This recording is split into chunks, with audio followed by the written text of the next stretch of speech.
Agar hayotingizda barcha eshiklar yopilgandek tuyulsa, bu duoni o'qing. Tajriba qilganlardan bir nasihat. Agar hayotingizda ishlaringiz qiyinlashsa va barcha eshiklar yuzingizga yopilgandek tuyulsa, birinchi bo'lib go'zal tahorat oling va kechasi 2 rakat namoz o'qing. So'ng ushbu duoni qiling. Robbi atini min ladunka rahma va hayyi li min amri rashada. Ma'nosi: Allohim, o'z huzuringdan menga rahmat bergin va barcha ishlarimni to'g'ri yo'lga solgin. Bu duoni g'or sohiblari qilgan edi. G'or sohiblari payg'ambar emas edilar. Farishtalar ham emas edilar. Ular oddiy yosh yigitlar edi.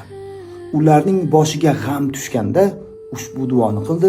Alloh azza va jalla ular uchun butun koinotni sabablarini o'zgartirdi. Ular ayni shu duoni aytdi. Robbana atina min ladunka rahma va hayyi lana min amrina rashada. Shuning uchun hammasi tugadi. Men qila olmayman demang. Balki qo'lingizni ko'taring va Allohga bu duoni ayting. Alloh azza va jalla albatta siz uchun eshiklarini ochadi.